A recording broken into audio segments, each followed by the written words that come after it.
ganug RFM matin Cheikh Dieng asalaamaaleykum sëñ Dieng. asalaamaaleykum Georges ñu ngi lay nuyu di la ziare bu baax a baax di nuyu tous les auditeurs de RFM. yow yaay secrétaire général adjoint ñu dénk la lépp lu jëm ci wàllum élection ci parti démocratique sénégalais ma fas yéene ànd ak Seydou Nourou Ba ci waxtaan wi déjà fi ñuy doore moo di parti démocratique sénégalais jëm ci wàllu élection locale yi ñu dëgmal taxawal ngeen ab coalition bu mag ànd ci ak ay ñoom bokk gis-gis AJ bu Mamadou Diop Decroix ak yeneen i parti tur wi jàppagum nañ comme déet. jàppaguñu tur bi kooku ñu ngi ciy toog di ci waxtaan jàpp nañ principe bu taxawal boobu coalition ñu ngi liggéey ci tur bi ak ci modalité d'organisation modalité de fonctionnement mais loolu mi ngi suñu kanam. xanaa da doon soppi rek. dañ doon soppi mooy lan. dañ doon soppi. dañ doon coalition soppi. mën naa ne.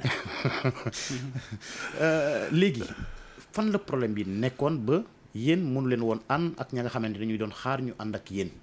alors ñi nga xamante ne ñoo nekk jamono ji Yewwi Askan Wi ndax seeni tur dañ ko doon tudd. waaw tout à fait bi ñu tuddee suñu tur c'est normal parce que ñi ngi àndoon ak taxawu Sénégal di ci waxtaan également ak Ousmane Sonko ak PUR donc pour ñu mën a arriver à taxawal boobu coalition. liggéey nañ ci daanaka depuis novembre 2020 la liggéey bi commencé ça s'est vraiment accéléré donc ci mois d'août parce que ñun dañoo woon ci boobu coalition d'abord taxawu Sénégal Khalifa Sall moo woo président Abdoulaye waxtaan ci ak moom ñuy dox diggante le mois de novembre 2020 ba le mois de mars 2021 dara sottiwut président Abdoulaye nañ ci génn biñ ci génnee toog nañ lu yàgg ak diir ñu commencé di liggéey suñu parti ni ñu koy taxawalaate parce que ñun option wu dem PDS kese lañ jëloon au départ.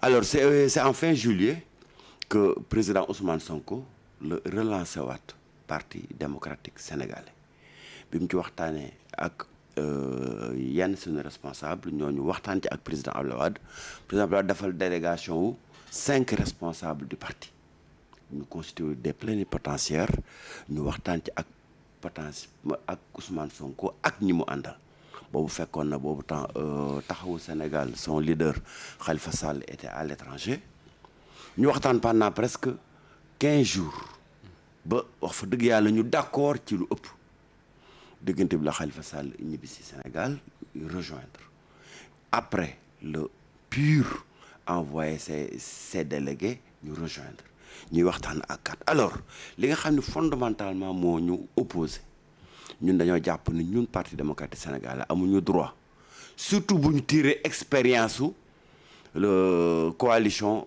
Manko Taxawu Sénégal bi nga xam ne moom lañ defoon en 2017 dañoo dem ba ci investiture yi mu tas ndax kii jiite kii du jiite ñu ni il faut ñu taxawal coalition boo xam ni règle yi muy doxee espoir bi muy suscité ci sénégalais yi duñ dem ba investiture jot muy tas kon nañu taxawal lu nekk nag dina am ñu ko soqe ñooñu koy soqe muy 4 partis yu mag yooyu ñu am légitimité bi am représentativité politique bi bu ñu waxtaanee ba juboo ku nekk dem ci ses alliés.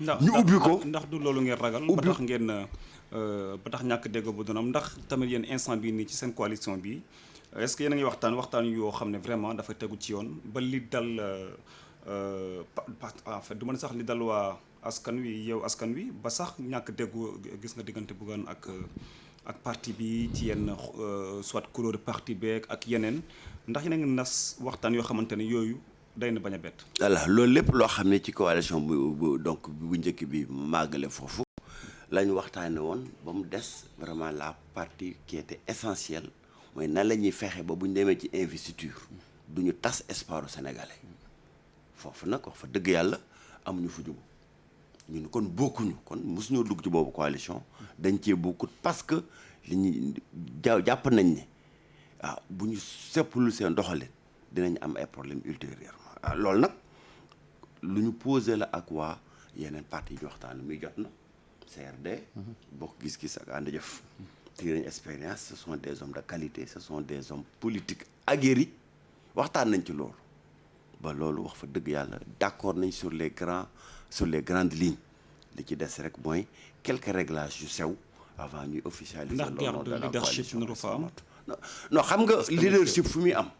day fekk nit ñi dañu am ay prétentions yu weesu seenu dayoo parce que aussi nous sommes tous sur l'espace politique ku bëgg a discuter par PDS un leadership dans une coalition c'est parce que bëggoo coalition bu aw ci yoon. est-ce que loolu réellement moo tax yéen àndu leen ak ñoom waa Pastef ak ñoom taxawu Ndakaaru taxawu Sénégal leadership boobu PDS bëggul bañ a doon principal locomotive bu coalition bi. non loolu moom moom bootu. non loolu moom je crois que muy Pastef muy taxawu Sénégal d'accord nañ ko ñoom d'accord nañu sur le principe que PDS dayoo bi mu am ñoom amuñu ko et que sunu ànd du loolu moo ci indi problème. c'est que nag yenn saa yi mën parce nañoo que jàpp xam ne nañ ko. temps yi aussi daa am ñi moomee vent comme ni ñu koy waxee. justement foofu sax laa bëgg ñëw parce que boo nee PDS daye bi mu am ñi amuñu ko est-ce que jàpp nga ne instant bi ni PDS moo la ci kaw parce que tamit yeneen parti yu émergé am ci jamono ji li doole du mel ni PUR Pastef ak yeneen est-ce que jàpp nga ne instant bi ni yéen a gën a taxaw. waaw xam nga en matière de politique moom dañuy am ay référentiels. élection locale lañ jëm référentiel bi gën a wóor mooy élection locale yi ñu jógee. législative yi ñu jógee présidentielle ba ñu jógee. présidentielle alors présidentielle bi ñu jógee. mënuñ leen natt boobu bokkuñu ci woon. bokk lañ ci woon effectivement. kon boobu ñun dañoo d'accord ne foofu dinañ fa natt Pastef ci fief ya nga xam ni amoon na fa ay percées xam nga nous avions été très généreux ñu d'accord que ne taxawu Sénégal am na dayoo Ndakaaru dinañ ko fa jox dayoo bu tolloog gëdd ga mu am feneen fa nga xam ne nag PDS moo fa nekk PDS a fa nekk loolu je pense ñoo xam ne bëgg nañu ànd xam nañ lu Sénégalais yi di xaar si ñoom loolu du mën a poser problème si ñoom waaye nag fan la mën a amee problème mooy nga def sa mboxloo comme nañ ko defoon ci taxaw Manko Sénégal 50 partis ñu ni tous les partis sont d'égale dignité boo yëkkatee benn mairie 50 loxo jógandoo ni maa bëgg a nekk maire ci tasaaroo lay mujjee parce que teguñu ko ci dëgg xam nga politique bi moom ak lu ma di doon boo ko tegul ci dëgg teg ko ci ay principes yu leer rek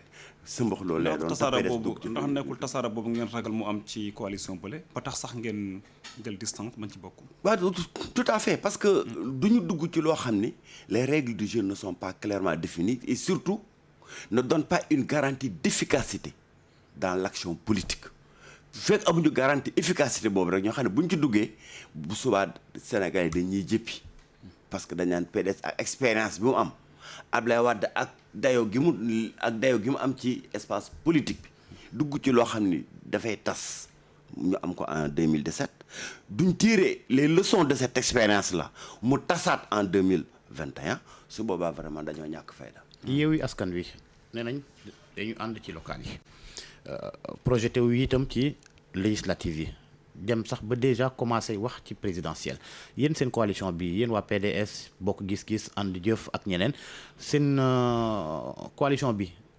coalition ci local lay doon seulement wala. alors loolu c'était une exigence li nga wax noonu ci Yewwi c'était une exigence bu PDS posé woon ñun dañ ne amuluñu njariñ du loolu le Sénégal di xaar si ñun ñu ne nañ ànd ci élection 2022 yi buñ paree ñu tasaaroo déedéet sunu objectif mooy jële fi Macky Sall au regard de l'échec de sa gouvernance bi mu dugal Sénégal depuis 2012.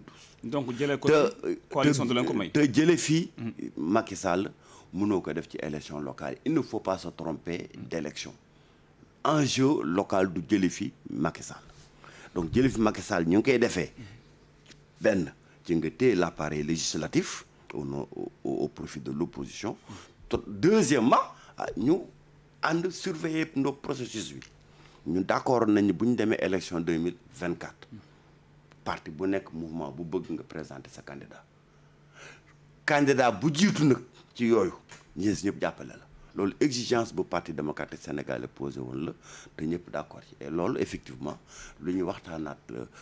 mais ñoom déjà loolu xaatim nañ ko ci seen i. mais dañ ko conserver ci li nga xam ne moom la ci PDS duggaloon parce que PDS ko ci dugaloon. vous voulez dire qu'au début ñoom favorable ñoo ci non loolu. du tout ce qui nous était proposé ñun. parce que ñun ñoo mujj dugg ci coalition bi. coalition boobu ñoo ci bëggoon a mujj dugg ñu la ci mujj contacter encore une fois Khalifa Sall moo initié boobu coalition waxtaan ci ak PUR am ci accord PUR waxtaan ci ak PASTEF am ci accord PASTEF doog a ñëw waxtaan ci ak PDS bi ñu ko présenté ñu ni lii fa dëgg yàlla lii luy jëmale Sénégal kanam la parce que 4 grands yi bu ñu àndee luñ bëgg mën nañ ko am. mais ngeen xeeb wante nag ñu tuddee seen bopp sax 4 grands. wante nag mais non xam nga 4 grands résultat élection la encore une fois politique il faut que ñu nungul nit ki la mu am.